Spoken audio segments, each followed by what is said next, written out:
আপনাদের সকলকে এসো গপ্প শোনাইয়ের একটি নতুন এপিসোডে সুস্বাগতম। আপনারা শুনছেন হাওয়া বদল। এই গল্পে আপনারা প্রেম, পুরাণ, থ্রিলার এবং প্রতারণা এই চারটি জিনিসই একসাথে পাচ্ছেন। আমরা আমাদের শ্রোতাদের একটি বিষয় অবগত করতে চাই। আমাদের গল্পের সমস্ত ঘটনা ও চরিত্র কাল্পনিক এবং বাস্তবের সাথে এর কোনো মিল নেই। যদি আমাদের গল্পের কোনো অংশ বাস্তবের সামঞ্জস্য খুঁজে পায় তাহলে তা সম্পূর্ণ কাকতালীয়। আমাদের এই পর্বের কণ্ঠ অভিনয়ে আজ রয়েছেন শ্রেয়সী শীল, তুলির সরকার এবং রাহুল রোহিল্লা। শুরু করছে আমাদের হাওয়া বদল সিরিজের পর্ব 20, রহস্যময়ী।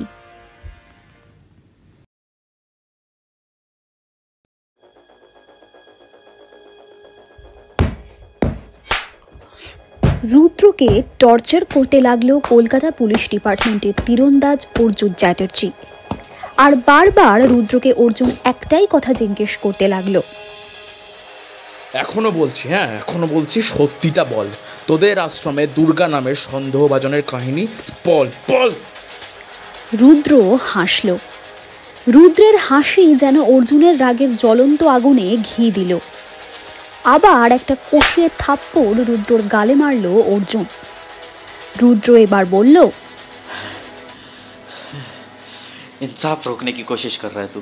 इंसाफ रोक नहीं पाएगा। अधर्म को ना हमने कभी सहा और कभी सहेंगे भी नहीं। রুদ্রর কথা হেয়ালি লাগতে শুরু করলো অর্জুনের। এই ছেলেটা কি বলছে? ন্যায়কে আটকাবে পুলিশ, আর ওরা যেটা করছে সেটা ন্যায় করছে ওরা।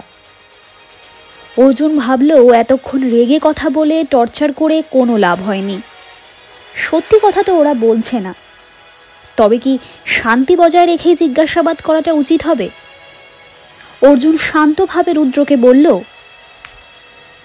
দেখ, তোর নাম কি জানি না, তবে একটা কথা বলবো তোকে।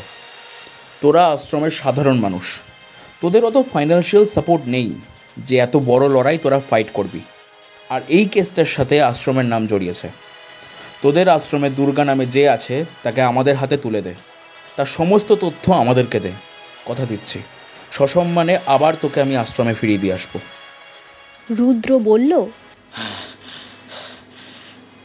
तू उसे नहीं रोक पाएगा। तू उसे नहीं रोक सकता। वो लड़ती रहेगी इंसाफ के लिए। অর্জুন অবাক হয়ে যায়। দুর্গার কথা যখনই কোনো সাসপেক্টকে জিজ্ঞেস করা হচ্ছে তারা এত পজিটিভ ভাইব কেন দেয়? দুর্গা মানুষ খুন করছে আর এখানে সবাই দুর্গার হয়ে কথা বলছে। দুর্গা নাকি ন্যায় করছে। কি করে হতে পারে সেটা? রুদ্রকে ভালোভাবে ট্রিট করার কথা ভেবেছিল অর্জুন, কিন্তু রুদ্র কোনো রকমভাবেই পুলিশকে সহযোগিতা করল না। রুদ্রকে লকআপে ভরার হুমকি দিয়ে গেল অর্জুন। এদিকে ধৃতি রান্নাঘরে চা করছে। মাধবী দেবী অনেকক্ষণ কান্নাকাটি করেছেন। তার মাথাটা বেশ ধরেছে।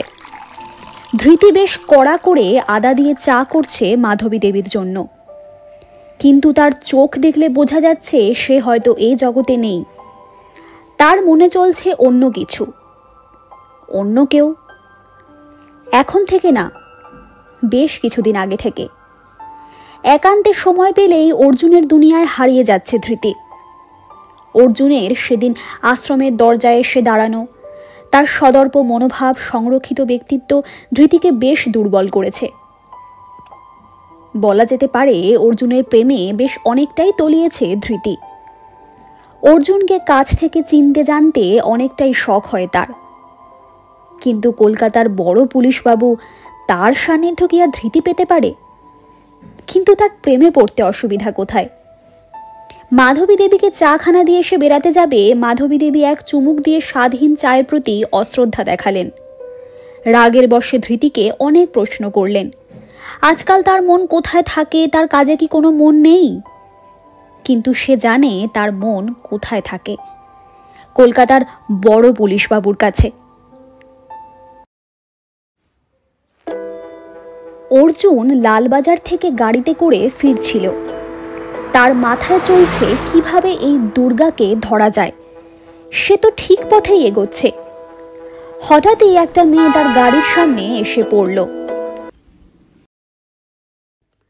আমাদের এই পর্বটি ভালো লেগে থাকলে ভিডিওটিকে লাইক করতে ভুলবেন না।